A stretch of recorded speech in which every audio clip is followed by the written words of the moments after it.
ओम गणेशाय नमो। जय शिव शंकर, जय माँ पार्वती। तो दोस्तों हमारे यूट्यूब चैनल रोहिणी ज्ञान में आप सभी का स्वागत है। दोस्तों आप सब कैसे हैं?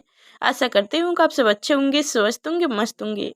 तो चलिए दोस्तों आज हम लोग सुनेंगे बुध प्रदोष व्रत कथा। प्रदोष व्रत आज सुख समृद्धि के लिए प्रदोष काल में जरूर सुने यह व्रत कथा।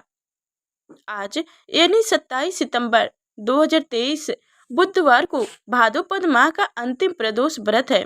यह व्रत भगवान भोलेनाथ को समर्पित है। इस दिन शिव जी की माँ पार्वती की पूजा की जाती है। प्रदोष व्रत के दिन भगवान शिव और माता पार्वती की विशेष उपासना करने से साधकों को लाभ मिलता है और जीवन में सुख समृद्धि की प्राप्ति होती है। कहा जाता है कि जिस व्यक्ति पर भोलेनाथ की कृपा होती है उसके जीवन में सुख समृद्धि और खुशहाली बनी रहती है। इसलिए योग्य लोग शिव जी को प्रसन्न करने के लिए उनकी पूजा करते हैं। वही यदि इस दिन प्रदोष काल में शिव जी की पूजा के दौरान प्रदोष व्रत की कथा सुनी जाए तो शिव जी की विशेष कृपा प्राप्त होती है। तो चलिए दोस्तों अब हम लोग सुनेंगे बुध प्रदोष व्रत कथा। तो हमारे साथ इस कथा को अंत तक सुनिए और हमारे चैनल पर नए हैं तो लाइक करके चैनल को सब्सक्राइब अवश्य करिए और साथ में बेल आइकन की घंटी दबा दें ताकि आगे जो मैं व्रत कथा सुनाऊं तो सबसे पहले आप तक पहुंचे। और कमेंट में ओम नमः शिवाय अवश्य लिखिएगा। तो चलिए दोस्तों कथा सुनते हैं। पौराणिक कथा के अनुसार एक पुरुष का नया नया विवाह हुआ था। विवाह के 2 दिनों बाद उसकी पत्नी मायके चली गई। कुछ दिनों के बाद वह पुरुष पत्नी को लेने उसके घर गया। बुधवार को जब वह पत्नी के साथ लौटने लगा तो ससुराल वाले पक्ष ने उसे रोकने का प्रयत्न किया कि विदाई के लिए बुधवार शुभ नहीं होता है, लेकिन उसने किसी की बात नहीं मानी और पत्नी को लेकर चल पड़ा। नगर के बाहर पहुंचने पर पत्नी को प्यास लगी। पुरुष लोटा लेकर पानी की तलाश में चल पड़ा। पत्नी एक पेड़ के नीचे बैठ गई। थोड़ी देर बाद पुरुष पानी लेकर वापस लौटा।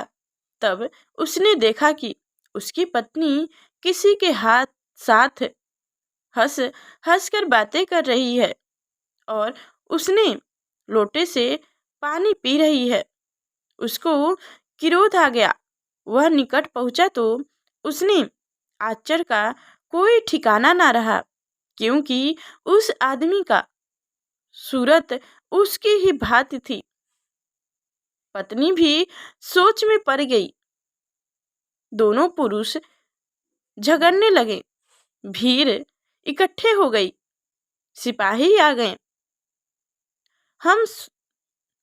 उन्होंने स्त्री से पूछा उसका पति कौन है, लेकिन महिला दोनों पुरुषों की एक जैसी शक्ल होने की वजह से अपने पति को पहचान नहीं पाई।